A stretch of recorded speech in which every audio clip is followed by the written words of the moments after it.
It's 8:11 on Breakfast. Our guest this morning is ABC journalist Matt Peacock. He's just released a book called Killer Company. It's the saga of asbestos in this country and the company that brought it to us, James Hardie. And Matt, you mentioned Bernie Banton. It was really, he's obviously James Hardie's most famous victim. He really won the PR war here. You came to know him quite well through all of this. Would we be where we are today in terms of acknowledgement of the dangers of asbestos and the funds available for those people suffering from the fallout from it, if not for Bernie Banton? I don't think so, and I think the reason being that Bernie was a natural at the media, and media is the one thing that this company has always done extremely well. The reason why I got involved in the first place was because one of their spinners rang up and I got suspicious. But if you go to the websites of a couple of the leading PR companies at the moment, you'll find testimonials from Meredith Hellicar saying how good they are in a crisis, and Greg Baxter, I've used this company for years, it's really good.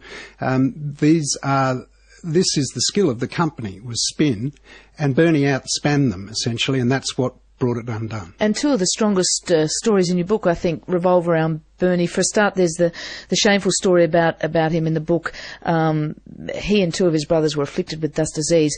But there was actually, what's been uncovered is there was an X-ray taken of Bernie Banton when he was in his 20s. He went on, keeping on working in asbestos for a few years after that. So people knew he was ill and he didn't know. Not unusual. The Dr. Terry McCulloch, I've run into a lot of people who've said, look, it was only later that they discovered that, because Hardie did these X-rays and everything, but they kept them to themselves, basically, and a lot of people have said, look, I only found out later that, it showed signs of asbestosis, but I was never told. The other story, which I haven't got to hand right now, but they used to have the reunions, company reunions. Bernie and, 100 so of the mates once a year would get together, but over the time, those numbers just dropped off quite quickly. Well, the last one that Bernie attended was the year before his death, and there was just him and another mate, basically. And do we know how many of those died? That was the real factory of death. That was the one that made the insulation that's killed people in the power stations. And Sir David Martin, you remember, on the warship, in the Royal Navy, that was James Hardie BI that made those products, and that really did kill people big time. There's, photos in the book which show the mounds of asbestos dust and kids playing in them. But the thing that you pointed out in your 7:30 Report story last night, and it's a really staggering photo when you look at it, is the notion of the bags, the Hessian bags that transported the asbestos. This is killer material. There's kids playing sack races in these asbestos bags up at Barrayugal, I think. Wittenoom it was. That was the CSR-owned mine, but certainly the bags have killed people wherever they've gone. And this is an untold story, really. We didn't know about the sacks killing people. And we knew about the wives washing their husbands' overalls. Yeah, well, wherever you go, you can go. The banana growers up in Queensland used to wrap the bananas in these sacks after they'd been used at Hardie's. The guy used to go down and pick them up and pay for them, mind you. Hardie never gave things away.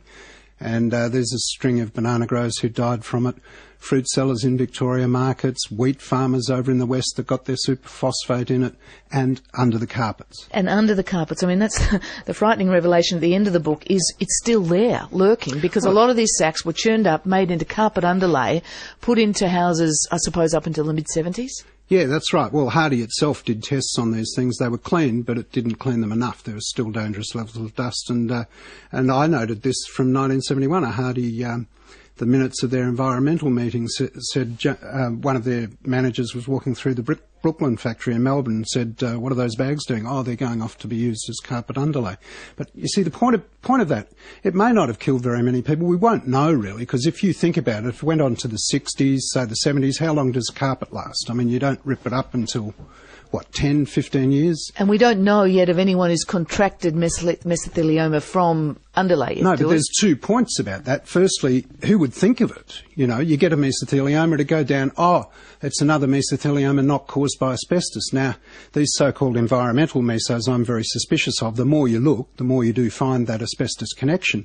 But the other thing is that if you've ripped up your carpet, say, 1975, 1980, you've got to wait 40 years before you'll know if you get the meso on average, and it might be in you and you wouldn't know. There has been movement in the last few years, and last week, of course, James Hardie executives were fined and banned from running companies, several of them, many of them. It's out in the open. We know that asbestos is dangerous now, but that lag time, does it mean people are going to keep on dying? And do we have any sense of The how many? epidemic's still peaking. We still don't know when it's going to end. It's still climbing. And, this has been an ongoing story. I mean, the PRs at Hardie's were telling me back in the 70s, it'll all be over by the 1980s. And they've been wrong then. They're probably still wrong. And the question is how many other places we're going to find it that we don't really know about. And that's the whole point. The company never told you. I mean, one of the other things that the company doctor pointed out around the time of the jute bags going into the carpet underlay is he discovered that they were sending them off to the Old Age Pensioners Association to collect clothing in. But that's not quite as bad, I suppose, because the company had tried to get old people hired as factory labour because they'd be dead before they got their mesos, and I guess pensioners would be too. Just finally, Matt, the Jackson Commission talked about the corporate culture of deceit many decades ago in James Hardie. Have things changed? Has James Hardie had the wake-up call yet? Still there. I mean, even in this ASIC prosecution, you haven't noticed the company directors saying, oh, yes, I'm sorry, it's true, the press release that we put out was misleading and deceitful. They've denied that. Meredith Hellicoat and a lot of them said, we didn't even approve those board meetings, which I find, as the judge found, very hard to believe. In Meredith's case, it was unfortunate. They found phone records of a hook-up the following day to see how the board results had gone. And, that phone call. Okay, Matt, good on you. Thanks very much. Matt Peacock, ABC journalist, these days working for the 7:30 Report, of course. His book is Killer Company, James Hardie Exposed, published by ABC Books. And no one in the world perhaps knows more about all this than Matt Peacock. He's been working on this story since the 70s. It's 8 on Breakfast, and take care when you're pulling up that underlay.